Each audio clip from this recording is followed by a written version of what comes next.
Hello everyone.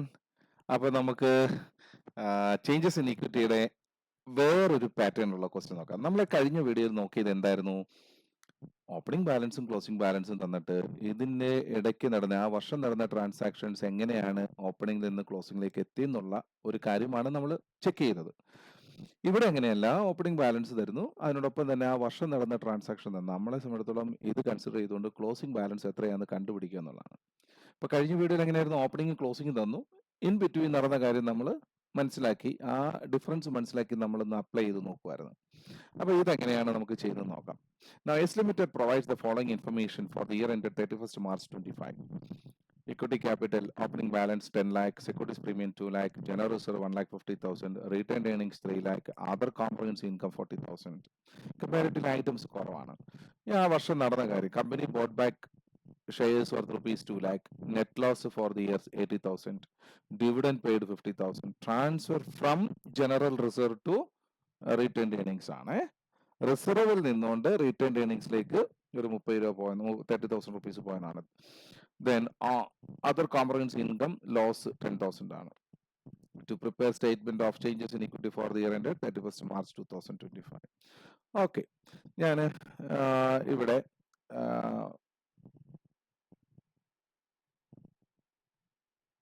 നമ്മളെ സമയത്തോളം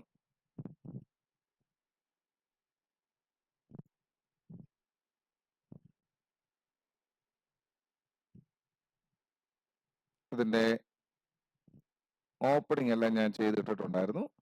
നമുക്കൊന്ന് നോക്കാം എങ്ങനെയാണ് ഇത് റിഫ്ലക്ട് ചെയ്യുന്നത്. സമയം ഒന്ന് ലാഭിക്കാൻ വേണ്ടിയാണ് ഞാൻ ആ ഓപ്പണിംഗ് ബാലൻസ് അതുപോലെ എഴുതി വെച്ചിരിക്കുന്നത്. ഇക്വിറ്റി ഷെയർ ക്യാപിറ്റലിന് ഓപ്പണിംഗ് ബാലൻസ് 10 ലാക്ക്, പ്രയർ പീരീഡിലെ ചേഞ്ചസ് ഒന്നും ഇല്ലായിരുന്നു, അതുകൊണ്ട് 10 ലാക്ക് തന്നെ വന്നിരിക്കുന്നു. ക്വസ്റ്റ്യൻ എടുത്ത് പറഞ്ഞിട്ടുണ്ട് buy back of shares 2 lakh ഉണ്ട്. അങ്ങനെയാണെങ്കിൽ ഇക്വിറ്റി ക്യാപിറ്റലിന്റെ ക്ലോസിംഗ് ബാലൻസ് എന്ന് പറയുന്നത് 8 ലാക്ക് ആണ്. 10 ലാക്ക് മൈനസ് 2 ലാക്ക്, 2 ലക്ഷം രൂപയുടെ ഷെയർ നമ്മൾ തിരിച്ചെടുക്കുന്നത്. ബൈ ബാക്ക് ചെയ്യുക എന്ന് പറഞ്ഞാൽ കമ്പനി അത് തിരിച്ചേറ്റെടുക്കുക എന്നുള്ളൊരു അർത്ഥമാണ് പറയുന്നത്. ദെൻ സെക്യൂരിറ്റീസ് പ്രീമിയത്തിന്റെ 2 ലാക്കും, ജനറൽ റിസർവിന്റെ 1,50,000, റീറ്റേൺ ഏർണിംഗ്സിന്റെ 3 ലാക്ക്, അതർ കോംപ്രഹെൻസീവ് ഇൻകത്തിന്റെ 40,000, ടോട്ടൽ വന്നിരിക്കുന്നത് 6,90,000 ആണ്. നമുക്ക് ഇവിടെയും ഈ പറഞ്ഞ പോലെ തന്നെ പ്രയർ പീരീഡിൽ അഡ്ജസ്റ്റ്മെന്റ് ഒന്നും തന്നെ വന്നിട്ടില്ല, അതുകൊണ്ട് തന്നെ റീസ്റ്റേറ്റ് ചെയ്തിരിക്കുന്ന എമൗണ്ട് സെയിം ആയിട്ട് തന്നെയാണ് വന്നിരിക്കുന്നത്. ഇനി ഒരു നെറ്റ് ലോസിന്റെ കാര്യം പറഞ്ഞിട്ടുണ്ടായിരുന്നു. നെറ്റ് ലോസ് 80,000 ആണ്. അത് നമുക്ക് റീറ്റേൺ ഏർണിംഗ്സിനകത്തുനിന്ന് ഒന്ന് കുറച്ചേക്കാം.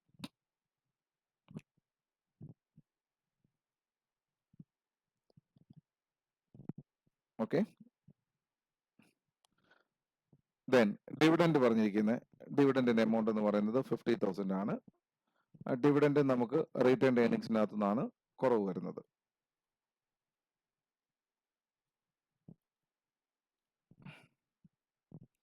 നമ്മുടെ പ്രോഫിറ്റ് വീണ്ടും കുറഞ്ഞിരിക്കുകയാണ്. Then transfer from general reserve to retained earnings. അപ്പൊ ജനറൽ റിസർവിൽ നിന്ന് ഒരു 30,000 രൂപയുടെ കുറവ് നമ്മൾ വരുത്തുന്നു.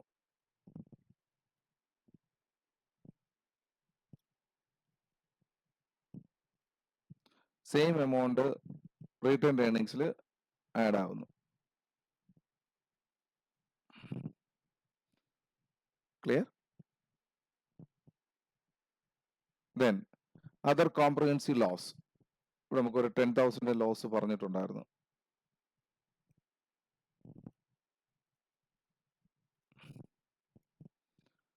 സോ അതർ കോംപ്രഹെൻസീവ് ഇൻകം 30,000 ആയിട്ട് വന്നിരിക്കുന്നു. അപ്പൊ നമ്മുടെ ചോദ്യം ഇത്രയേ ഉള്ളൂ, നമുക്ക് ഓരോന്നിന്റെയും ടോട്ടൽ അതർ ഇക്വിറ്റി വരുമ്പോഴത്തേക്ക് സെക്യൂരിറ്റീസ് പ്രീമിയം 2 ലാക്ക് ആയിട്ട് തന്നെ നിൽക്കുന്നു, നോ ചേഞ്ച്. ദെൻ ജനറൽ റിസർവിൽ ഒരു 30,000 കുറവ് വന്ന് 1,20,000 ആയിരിക്കുന്നു. റീറ്റേൺ ഏർണിംഗ്സിൽ നെറ്റ് ലോസ് മൈനസ് ചെയ്തു, ഡിവിഡൻഡ് മൈനസ് ചെയ്തു, റിസർവ് എമൗണ്ടിൽ നിന്ന് ഒരു 30,000 കിട്ടിയിട്ടുണ്ട്. ദെൻ അതർ കോംപ്രഹെൻസീവ് ഇൻകം എന്ന് പറയുന്നത് 40,000 ആയിരുന്നു, അതിന്റെ ലോസ് മൈനസ് ചെയ്തപ്പോഴത്തേക്കും ക്ലോസിംഗ് ബാലൻസ് 30,000 വന്നു. സോ ടോട്ടൽ അതർ ഇക്വിറ്റി എന്ന് പറയുന്നത് 5,50,000 പ്ലസ് നമ്മുടെ closing balance of equity capital will give you the total closing balance of equity, that is 13,50,000. ഇത് നമുക്ക് ഒറ്റ സ്റ്റേറ്റ്മെന്റ് ആയിട്ടും വരച്ചു പോവാം. ഇവിടെ നമ്മൾ എഴുതിയിട്ടുണ്ട് നെറ്റ് ലോസ് വരുമ്പോഴത്തേക്കും ഇത് ഓറാണ്, നിങ്ങൾക്ക് വേണേൽ കമ്പൈൻഡ് ആയിട്ട് വരയ്ക്കാനായിട്ട് ഞാൻ പെട്ടെന്ന് ചെയ്ത് കാണിക്കുവാണ്. നമുക്ക് നമ്മുടെ ഹെഡിങ്സ് എല്ലാം ഒന്ന് ചേഞ്ച് ചെയ്യാനായിട്ടുണ്ട്. Equity capital. So 10 lakh, 2 lakh, 1,50,000, 3 lakh, 40,000. Restate ചെയ്യുമ്പോഴത്തേക്കും സെയിം എമൗണ്ട് തന്നെയാണ് വന്നിരിക്കുന്നത്. ഓക്കെ. ഇനി നെറ്റ് ലോസ് വന്നിരിക്കുന്നത് നമുക്ക് റിട്ടേൺ ഏർണിങ്സിനകത്തു നിന്നാണ് കുറയ്ക്കേണ്ടത്. നെറ്റ് ലോസ് പറയുന്ന എമൗണ്ട് എന്ന് പറയുന്നത് 80,000 ആണ്. വലിയ വ്യത്യാസമൊന്നുമില്ല. ആദ്യത്തെ മെത്തേഡും ഇതും തമ്മിൽ വ്യത്യാസമൊന്നുമില്ല. ഇത് ഇക്വിറ്റി ക്യാപിറ്റലും കൂടെ നമ്മൾ ഇവിടെ ഒറ്റ സ്റ്റേറ്റ്മെന്റിലേക്ക് കൊണ്ടുവന്നിരിക്കുന്നു. ദെൻ ഡിവിഡൻഡ് പെയ്ഡ് എന്ന് പറയുന്നത് 50,000 ആണ്.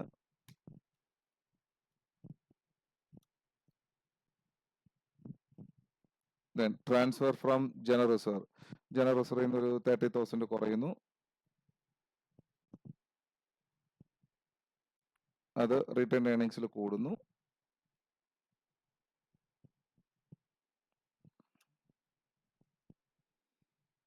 അപ്പോൾ ഇവിടെ 0 ഇഫക്റ്റ് ആണ് ടോട്ടലി വന്നിരിക്കുന്നത്. ഇനി ഒരു ബൈബാക്ക് ഓഫ് ഷെയർസ് ഉണ്ട്. 2 ലക്ഷം രൂപയുടെ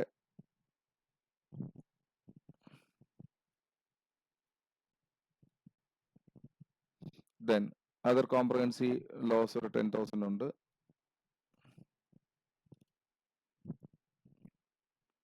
ഇനി ടോട്ടൽ ഇക്വിറ്റി എന്ന് പറയുമ്പോഴത്തേക്കും 10 lakh മൈനസ് 2 lakh ആണ്.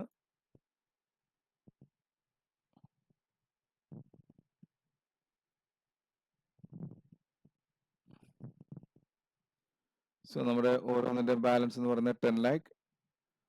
Then 10 lakh for equity capital, securities premium 2 lakh, general reserve 1 lakh, ഇത് 1,20,000 ആണ്. മൈനസ് ഫിഗർ ആണ് നമ്മൾ കാണിച്ചിരിക്കുന്നത്. 1,50,000 minus 30,000.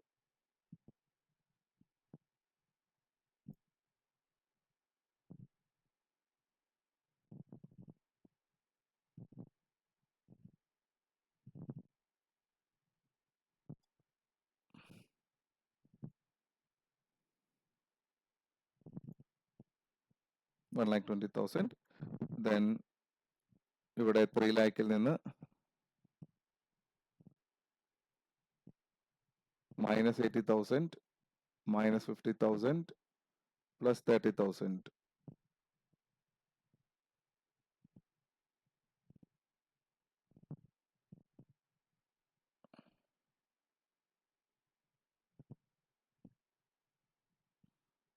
So final balance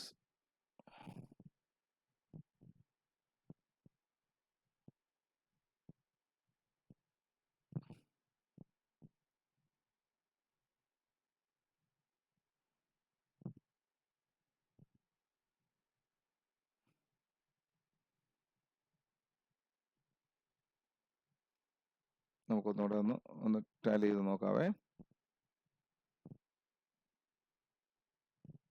3 lakh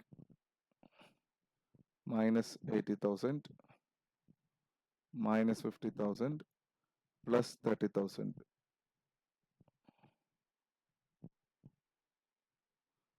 So balance will be 2 lakh. Then other comprehensive income 40,000. ഫോർമുലയിൽ എന്തോ എറർ വന്നാണ്. So final closing balance equity capital 8 lakh, securities premium 2 lakh, general reserve 1,20,000, return earnings 2 lakh, other components income 30,000 and total equity will be 14,90,000. അതും ഒരു error ഉണ്ട്. നമുക്ക് അതും കൂടെ ഒന്ന് ചെക്ക് ചെയ്തേക്കാം. Is equal to 16,90,000 minus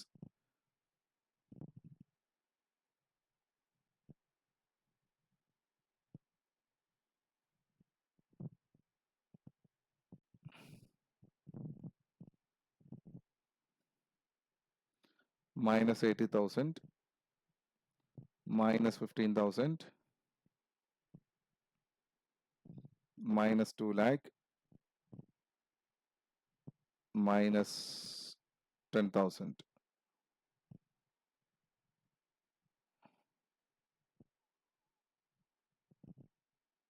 So 13,50,000 ആണ് ക്ലോസിംഗ് ബാലൻസ് ആയിട്ട് വന്നിരിക്കുന്നത്.